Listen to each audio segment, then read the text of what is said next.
You ever wake up to police lights bouncing off your bedroom walls at 4 in the morning because a woman named Karen called 911 claiming your parked Jeep was committing a crime? No? Just me? Great. Then buckle up, because this ride gets worse before it gets hilarious. 1 minute, I'm in Pikachu pajamas, drooling on my pillow, and the next I'm barefoot on my front lawn trying to explain to two very confused officers why a furious middle-aged lady is demanding they tow my car from my own driveway. It all started like any normal Thursday. I got home from work tired, hungry, and done with the world. My Jeep Wrangler, midnight black, lifted, freshly detailed, was parked where it always was, in the driveway of the house I've owned for 6 years. It's my pride and joy. I've put more money into that vehicle than I want to admit in therapy. I walked inside, nuked some leftovers, played one match of Warzone too many, and crashed by midnight. I had no idea that 3 doors down, Karen was plotting suburban warfare because she had a house full of guests and apparently not enough concrete to go around. Karen was one of those HOA types who believe she was the queen of the cul-de-sac. Blonde helmet haircut, floral robe that hadn't been updated since 1998, and a voice like a leaf blower stuck in reverse. She'd scowled at my Jeep before, something about it being too aggressive for the neighborhood aesthetic. I thought she was just bored. Turns out, she was waiting for the perfect moment to pounce. That moment arrived at 4:07 a.m., when she marched to my front door in bedroom slippers, furious that her niece's fiancé's cousin couldn't find a parking spot at her sleepover soiree. Now, you'd think a sane person would knock once, maybe ring the bell, and try to talk it out. Not Karen. Oh no. She hammered the door like she was collecting taxes. I stumbled down the stairs, half asleep, opened the door, and got hit with a verbal hurricane. "Move your Jeep," she screeched, stabbing a finger toward my driveway like it owed her money. "My guests can't park, and I'm hosting a professional this morning." It took me a solid 10 seconds to even register what was happening. I rubbed my eyes and blinked. "Karen, it's 4 in the morning. I don't care. I have important people over. Move it now, or I'll have it towed." At that moment, I laughed. That wasn't the reaction she expected. I didn't mean to be disrespectful, but the idea of moving my legally parked Jeep so that a bunch of half-drunk wedding guests could line up in front of my house like it was a strip mall just seemed insane. "I'm not moving it, Karen," I said, and began to close the door. She yelled, "Fine. I'm calling 911.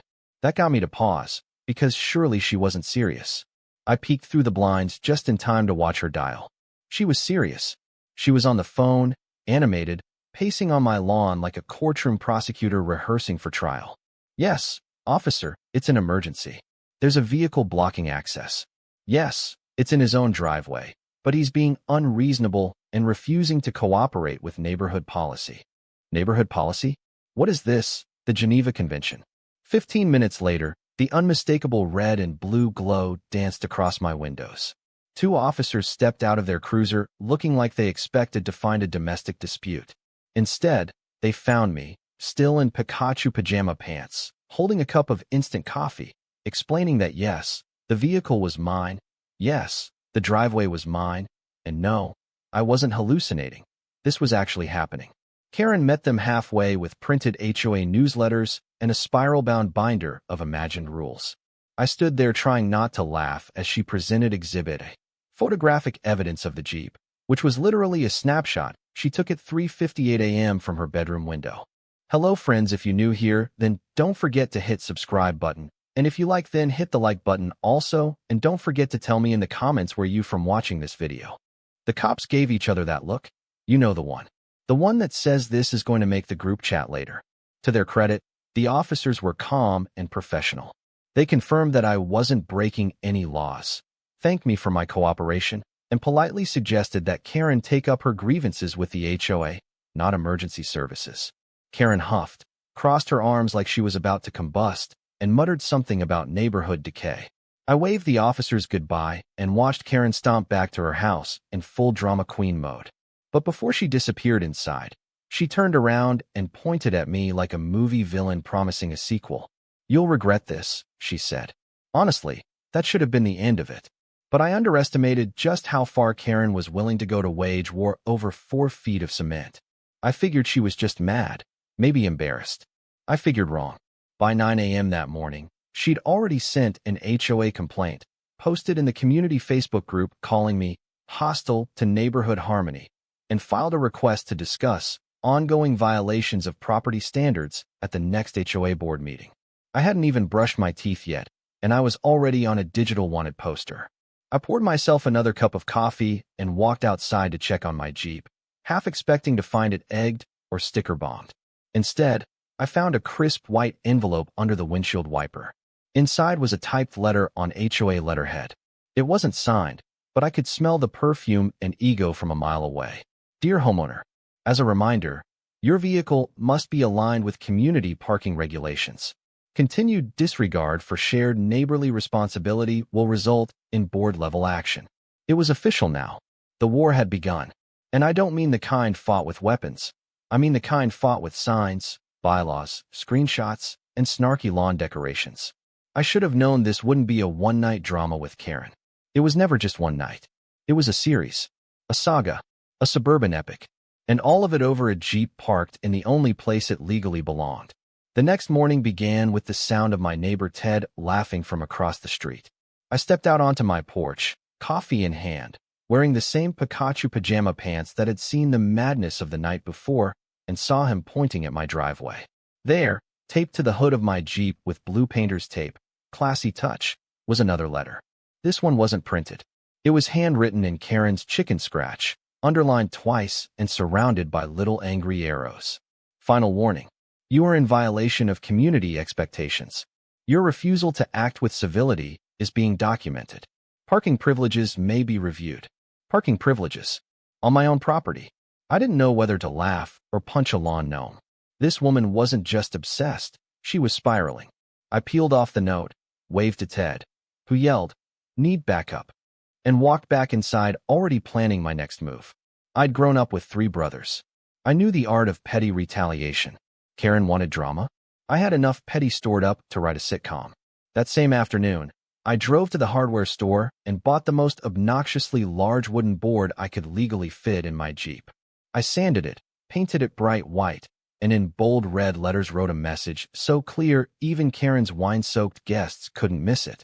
Private driveway. Not for Karen's guests. Below it, I added in black paint. You block it, I box you in.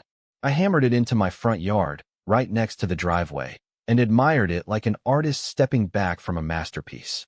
Within minutes, it had its first visitor. Karen stormed down the sidewalk like a heat-seeking missile, mouth already in motion before she even stepped onto my grass. You can't put that there. She boked. Pretty sure I can, I replied, sipping my iced tea. Private property, remember? It's a visual disturbance. It lowers neighborhood value. The HOA will hear about this. I shrugged. Maybe they should hear about someone calling the cops on a parked car. Seems like a real neighborhood value issue. Karen huffed, so hard I thought she'd blow over a lawn flamingo. She stormed off again, and I swear I could hear her dialing numbers before she even made it past my mailbox. The sign stayed. The Jeep stayed. And most importantly, the simmering fury on her face stayed, every time she passed my house. The real chaos began the next morning. I went out to grab my mail and found flyers stuffed into every mailbox on the block. The title, printed in bold Comic Sans, read, "How One Neighbor is Destroying Our Peace." It included a photo of my Jeep, a picture of my sign, and a hilariously dramatic paragraph claiming I was antagonizing community values with aggressive signage, vehicle hoarding, and inflammatory behavior. She made me sound like I was staging a coup with a 4-wheel drive battering ram. Rhonda, the retired schoolteacher across the street, walked up holding one of the flyers, trying to keep a straight face. "You see this mess?" she asked. "Oh, I saw. I think I'm the villain now." "Congratulations," she said. "You've made it." Karen only targets people she's afraid of. That evening, as the sun dipped low, I caught Karen pacing in front of her house again. She looked back at my sign, took a few photos with her phone, and disappeared inside. 2 hours later, she struck back with her own masterpiece. Right on the strip of grass between the sidewalk and the street in front of my house, she planted a thin laminated board that read, "Neighborhood safety first, report reckless parking."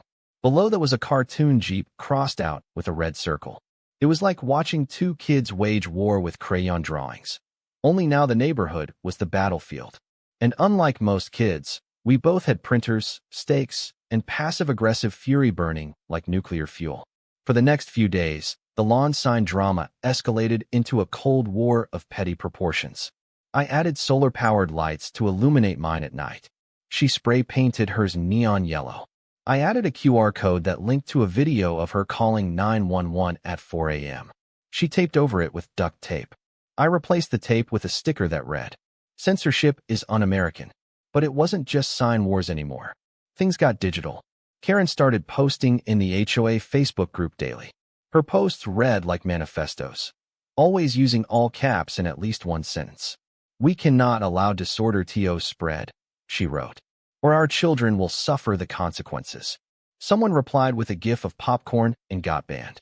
I tried staying out of it, but it was hard when people from other blocks started slow driving past my house, pointing at the signs like they were tourist attractions. One guy even knocked on my door and asked if he could take a selfie with the Jeep. I figured at this point, if I was going to be infamous, I might as well embrace it. That weekend, I threw what I called a driveway dedication ceremony. Just a few neighbors, some burgers on the grill, music, and a string of Christmas lights hanging from the Jeep's roll cage. I set up lawn chairs pointed toward Karen's house, not as a threat, but as art. Performance art. Symbolic peace-through presents. The guests were chill. Rhonda brought deviled eggs. My buddy Mark made t-shirts that said, "Free the driveway." We all wore them. Karen called the police again. This time she claimed the music violated noise ordinances. The officer, the same guy from before, rolled up, heard the faint sounds of Fleetwood Mac, and visibly sighed. He asked me to turn it down slightly, told us to have a nice night, and left before Karen could waddle over with her binder. But that night, as I cleaned up, something clicked. She wasn't just mad about the Jeep. This went deeper. Her obsession wasn't random. People don't get this irrational over one vehicle. I remembered something Rhonda had said. Karen only targets people she feared, so I started digging. I pulled out old HOA newsletters, attendance records, meeting notes, public listings. What I found was odd. Karen had been appointed to the HOA board 2 years ago when someone named Doug moved out, but there were no actual election results, no vote records, nothing in the newsletter announcing it. It was as if she just inserted herself. That wasn't just sketchy, that might be illegal. I was onto something, and I knew it. I didn't know how deep the rabbit hole went, but I was already halfway down. What started as a ridiculous argument over a Jeep had now twisted into a full-blown HOA mystery. Karen had declared war over 4 tires and a strip of cement. She thought she was fighting a nuisance. She didn't realize she just provoked someone who was way too stubborn to back down. And now I had a mission. I wasn't just keeping my Jeep in place anymore. I was keeping the truth parked right on her front lawn. By the start of the next week, the temperature in the neighborhood wasn't measured in degrees, it was measured in tension. Every glance, every walk to the mailbox, every trash can drag to the curb had the undertone of a cold war that was only heating up. Karen had stopped acknowledging my existence with words. Now it was all glares and muttered threats under her breath, like she was casting driveway-related curses as she passed by. But I wasn't letting it go, not because I needed revenge, but because I knew I was right. And the deeper I looked, the more I realized something in this HOA reeked of cover-ups and control. It started with a conversation at the dog park. Rhonda's schnauzer had managed to break off his leash and run straight into my leg. While I helped her gather his stuff, I casually brought up the HOA elections. "You ever vote for Karen?" I asked, trying to sound nonchalant. Rhonda squinted like I'd asked her to solve a riddle. "Karen vote? I don't think we did. She just showed up one day with a clipboard." I pressed a bit more, and she mentioned that Doug, the previous board member, had moved out in a hurry, something about a falling out with Karen and a zoning disagreement over deck renovations. That raised flags. I went home and started pulling up HOA newsletters from the past few years. There was no mention of a formal appointment, no election notice, no announcement. It was like Doug vanished and Karen absorbed the power through osmosis. That night, I sent a few emails to the HOA management company, posing as a concerned homeowner requesting clarification about the board's composition and appointment processes. I also sent one directly to Karen, just to poke the bear, asking for documentation of her appointment and any minutes from the meeting where she was supposedly voted in. No response. But the very next morning, someone egged my mailbox. Not the house, just the mailbox. And not random egging. 3 eggs, perfectly cracked. One on each side and one on top, like a greasy little crown. That was the kind of detail Karen would pride herself on. Things got stranger when I spoke with Phil, the quiet accountant who lived at the end of the street. He kept to himself, but I'd seen him at every HOA meeting since I moved in. We chatted while waiting at the community mail kiosk, and I asked if he remembered any board vote involving Karen. Phil laughed under his breath. Oh no, there was never a vote. She just started showing up to meetings with the HOA binder and saying she was on the board. Everyone was too tired or too busy to challenge it. It was all falling into place. Karen wasn't just a loudmouth with an ego. She was a suburban dictator who slipped through the cracks and built a little empire on silence and intimidation. I started documenting everything. Every flyer, every sign, every passive-aggressive message and threat. I started screen recording her posts in the HOA Facebook group, where she was now accusing me of escalating violence and sowing division because a neighbor's dog barked near her fence. She was unraveling. Then came the real kicker. I was browsing through HOA expense reports because I'd requested access using the bylaws she probably didn't think anyone would ever read, and I found a peculiar payment from the Neighborhood Improvement Fund. It was listed as Hospitality Reimbursement Event Coordination. The amount was high, suspiciously high, and the payee was someone with the same last name as Karen. That's when I remembered the 4 a.m. party she had mentioned. Very important guests. I assumed it was just some family or out-of-town visitors, but this looked like she used HOA funds to wine and dine people for her own purposes.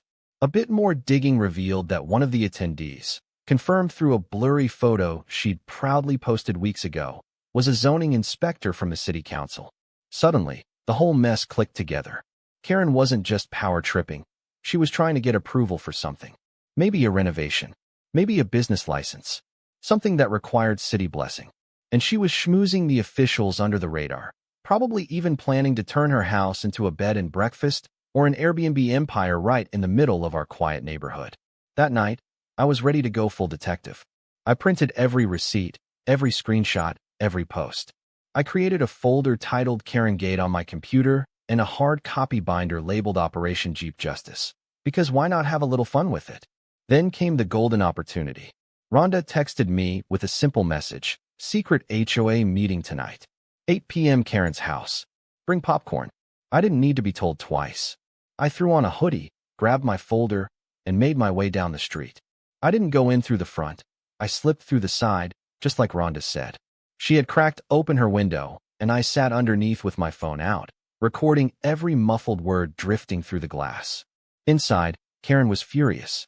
She was ranting about my sign, my disruptive presence, and how I was ruining her plans. Then someone asked the question I'd been waiting for. A man's voice, nervous, asked, "So, about the hospitality reimbursement, are we allowed to use those funds that way?" There was a pause. Then Karen's voice, sharp and defensive, "Don't question the process. The board approved it. It's done." Another voice piped up, "But we didn't vote. There wasn't a meeting." Karen snapped, "Do you want to be on the board?" "No." "Then don't interfere." I stopped the recording. That was it. That was the moment she buried herself.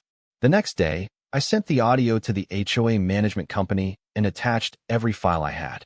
I also, with a slight sense of theatrical flair, dropped an envelope with copies of those same documents into the mailbox of every home in the neighborhood. By that evening, the community Facebook group was a bonfire. Comments poured in. Screenshots shared. Questions asked. Karen went silent. She didn't even come out to collect her mail. Her laminated sign outside my house disappeared overnight, replaced with nothing but an empty patch of grass and a slightly crooked stick. But the biggest surprise came when I received a formal email from the HOA. They were calling an emergency board meeting. All members invited. Public forum. Location: the community hall. Topic: review of board conduct and appointment legitimacy. Karen had gone too far, too fast, and underestimated the one thing she couldn't control: people paying attention. I sat back, Jeep safe in its driveway, sipping coffee and watching the sunset paint the street orange. It had started with a 4 a.m. knock and an outrageous demand. Now it was turning into a full-blown reckoning. And I wasn't done yet. Not even close. The emergency HOA meeting was scheduled for Friday at 6 p.m., but by 5:30 the parking lot was packed. People who hadn't shown their faces at a community gathering in years suddenly showed up in folding chairs and lawn gear like they were attending a concert. Rhonda brought brownies. Phil had a notepad. Even Ted, who normally only left his house for fishing trips and garbage day, brought a lawn chair and a tub of popcorn. The atmosphere was electric, not tense, but charged with a kind of quiet anticipation, like everyone knew something was about to go down and they weren't going to miss it for anything. I showed up with my binder under one arm and a GoPro clipped to the front of my shirt. Rhonda gave me a look that said, "You're ready." And I nodded like I was going to court. Karen arrived exactly 1 minute before the meeting started, wearing a navy blazer like she was about to give a TED Talk on how to ruin a neighborhood. She walked straight to the front, lips tight, not looking left or right, and took her seat at the center table. 3 other board members followed her, but they didn't look nearly as confident. One of them, Marcia, kept adjusting her reading glasses every few seconds like she was trying to disappear behind them. The meeting opened with the usual droning script: call to order, attendance, approval of minutes, but nobody cared. Everyone was waiting for the real show, and it didn't take long. A hand shot up from the back of the room. It was Phil. "I'd like to address an issue of board appointment procedures," he said, his voice surprisingly firm. Karen tried to cut him off. "We can save that for the end, under miscellaneous." Phil raised his voice. "This is not miscellaneous. It's about how you got on the board. We never voted for you. There's no record of it. You've been acting as chair without a legal appointment for 2 years. That was the match." A murmur swept through the crowd. Karen's face flushed red, and she gripped the armrests of her chair so tightly her knuckles turned white. "I have documentation," I said, stepping forward. "No vote, no appointment minutes, and an audio recording of last week's private meeting where you threatened other board members and misused HOA funds for a personal event." Karen stood up. "That recording was obtained illegally. This is slander." I handed a flash drive to the HOA's legal advisor, who had apparently been called in last minute once things started heating up online. He plugged it into a laptop, clicked a few buttons, and played the audio through the room's old but functioning speaker system. Karen's voice echoed across the hall. Everyone heard her dismiss concerns, admit there was no vote, and call herself the board without approval. She sounded smug, entitled, and, worst of all, completely exposed. A silence followed that clip. Not awkward. Heavy, like the silence in a courtroom right before the judge brings the gavel down. Then someone clapped. Just one. Then another. And within seconds, the room broke into a scattered applause, not raucous, but satisfied. Karen tried to speak, but her voice cracked. "I did what was best for the community," she said. "Sometimes strong leadership requires bending rules." "No," Rhonda shot back. "Sometimes strong leadership means not thinking you're above everyone else." Another board member stood up, Marcia.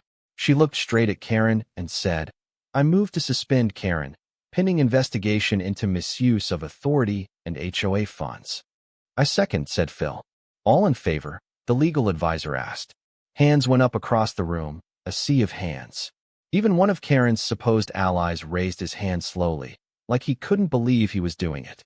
Karen stood frozen, eyes wide, jaw clenched, trying to decide whether to scream or storm out. The vote passed. Karen was suspended, effective immediately, but the story didn't end there. I went home and did what any normal person would do in 2025. I edited the footage and uploaded it. Title: HOA Karen gets exposed and voted out in front of entire neighborhood. I cut it perfectly, starting with her calling 911 on my Jeep, then jumping to her signs, her 4 a.m. rant, and finally the audio from the meeting. I included subtitles. I added a freeze frame of her face at the exact moment she realized she lost. It was brutal, it was honest, and it was kind of beautiful. By morning, the video had 30,000 views. By lunch, it hit 100,000. Comments exploded with stories from other people dealing with their own Karens. Memes were made, reaction videos posted, local news picked it up. Someone even added dramatic piano music to the 911 call portion. My phone wouldn't stop buzzing. The HOA board, now minus Karen, released a public statement acknowledging the events, promising a full audit, and encouraging transparency. They actually thanked me for bringing it to light. I almost dropped my coffee reading that email. Meanwhile, Karen went quiet. Her Facebook profile disappeared. Her signs were gone. Her blinds stayed shut. People said she was still living in the house, but nobody saw her anymore. A few neighbors claimed she had tried to start a petition to reinstate her, but only got 3 signatures, one of which was from a dog named Muffin. Then she tried one last trick. She filed a civil complaint against me for defamation, citing the video, the signs, and ongoing harassment that created emotional distress. I got the paperwork in a wrinkled envelope shoved in my mailbox. At first, I laughed. Then I called my lawyer. The court date was 3 weeks later, small claims court. I showed up in a button-down shirt holding a USB drive and a stack of neatly labeled folders. Karen showed up in a gray suit that looked like it had been worn one too many times to one too many zoning meetings. She brought a binder full of screenshots and a statement about her emotional damage. The judge was a no-nonsense woman in her 50s who barely glanced at Karen's paperwork before asking for proof of defamation. Karen tried to spin a story. The judge interrupted twice to clarify that my Jeep was, in fact, parked on my own property and that the HOA had confirmed Karen's suspension. Then I played the 911 call. The judge visibly sighed. "This is your complaint?" she asked Karen. Karen nodded. "Case dismissed," she said. "And Mr. Jenkins, while I can't say this on record, that sign was hilarious." Karen's mouth opened, but nothing came out. We walked out of that courtroom in opposite directions. She looked smaller, not physically, but like her power had been sucked out, leaving behind only the shell of someone who couldn't control the game anymore. I got in my Jeep, rolled the windows down, and played a playlist labeled Victory Laps. First song, Eye of the Tiger. The war over the driveway was over. The queen had been dethroned. And I had just proven, with a sign, a camera, and a little bit of determination, that even the loudest cars in the land couldn't park on justice forever. 2 weeks after the courtroom smackdown, the neighborhood had finally exiled the tension that once made our street feel like a Cold War battlefield. It had evaporated. People were back to watering their lawns, walking their dogs, and waving again. Even the teenagers down the block stopped whispering like they were living under a surveillance regime. My Jeep sat exactly where it always did, majestic and unmoved, like a monument to petty perseverance. And for the first time in months, I felt a calmness I hadn't realized I had been missing. The HOA, now free from Karen's Zion grip, held a legitimate election to fill the vacant board seat. I didn't plan on running. Honestly, I was just happy to return to my quiet life of oversalted popcorn and weekend car waxing. But Rhonda, being Rhonda, nominated me anyway. And when I say she campaigned, I mean she went full PR manager. She made flyers with a cartoon Jeep smiling next to a lawn sign. She brought muffins to people's doors and gave out buttons that said, "Keep it parked with Eric." By the time voting closed, it wasn't even close. I got 73% of the vote. Karen, despite not being a candidate, still managed to receive one write-in ballot, likely from herself. So now, technically, I was on the board. But I wasn't interested in wielding power. I wanted to fix what she broke. First thing we did was rewrite the HOA guidelines to be readable by actual humans. We removed the petty stuff like lawn gnome height restrictions and added new policies requiring transparency in all appointments and expenses. We even implemented a rotating community review panel so that no one person could hoard power like Karen had. Ted joined the finance committee. Rhonda chaired the events board. The whole thing started to feel less like a dictatorship and more like a neighborhood again. To celebrate, we hosted the first ever driveway freedom barbecue. It was Rhonda's idea, and it was beautiful chaos. We closed off the cul-de-sac, set up folding tables, lit grills, and even rented one of those inflatable bouncy houses for the kids. My Jeep was the unofficial mascot of the event. Someone tied balloons to its mirrors. A local bakery donated cupcakes shaped like tiny cars. Mark, the guy who made the Free the Driveway shirts, printed a banner that read "Park Proud, Park Loud," and hung it between 2 trees. People I barely knew came up and thanked me, not just for the Jeep thing, but for standing up when most folks just rolled their eyes and hoped the drama would blow over. One older woman told me she hadn't sat outside her house in over a year because Karen used to scold her for inappropriate porch plants. I handed her a lemonade and told her to plant whatever made her happy. She gave me a hug and said, "That's exactly what I did yesterday." Then came the real cherry on top.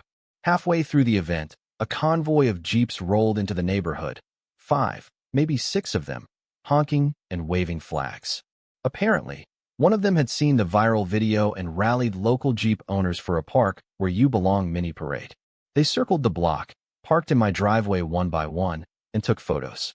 It was absurd and awesome and strangely moving. I didn't even know half of them, but we all posed together like old war buddies. And Karen? She was nowhere to be seen. Her windows were still covered, her lawn overgrown, and her mailbox stuffed. Rumor had it she was planning to sell. The for sale sign appeared a few days later, slanted, rushed, and a little bitter in its presentation. One neighbor swore she saw Karen loading suitcases into her car with her jaw clenched so tight it looked like it might shatter. No one went over to say goodbye. No farewell dinners. No community send-off. Just silence and relief as her SUV disappeared down the road one final time. We thought that would be the last of her. But life has a sense of humor. A few weeks later, Rhonda called me laughing so hard she could barely breathe. "You won't believe this," she said between giggles. "Guess who just moved in next door to me?" I already knew before she said it. Karen. Apparently, she bought a home 2 neighborhoods over. Also HOA controlled. Also heavily structured. Also, hilariously, right next to the woman who'd helped dethrone her. Rhonda said the look on Karen's face when they made eye contact across the property line was something between a horror movie and a cartoon villain slipping on a banana peel. But this time, Rhonda wasn't alone. She already had friends on the board. She knew her rights. And more importantly, she knew exactly how Karen operated. "I've already got my binder ready," she told me with pride. "Let her try something. I dare her." Back in our own neighborhood, things finally settled. The Jeep stayed in the driveway. The signs came down. And peace returned, with just the right amount of lingering sass. Every once in a while, someone would drive by, slow down, and point. I knew they were recognizing the house from the video. I didn't mind. It had become more than just a dumb HOA story. It was a little piece of resistance, a reminder that the loudest person isn't always the one with the power, and that sometimes all it takes to stand up to a bully is a little wood, some red paint, and the ability to not move your car. The best part? Life didn't just go back to normal. It got better. People started talking, more waving, more helping each other out. The board meetings were no longer shouting matches, but places where people actually discussed things. Kids played outside again. Lawn signs now advertised block parties instead of passive-aggressive threats. And I finally had the time to start that garden I'd been putting off since last spring. One evening, as the sun dipped low and painted the street in gold, I sat on my porch with a glass of lemonade, watching the shadows stretch across the driveway. My Jeep was right where it belonged. A few kids zoomed by on bikes. Someone across the street was grilling something that smelled incredible. Rhonda walked by with her dog and waved. Everything was quiet, peaceful, and just a little bit sweeter because I knew what it took to get here. It started with a knock. It ended with a sign. And somewhere in the middle, it became a reminder that sometimes the smallest hills, like a driveway, are absolutely worth defending.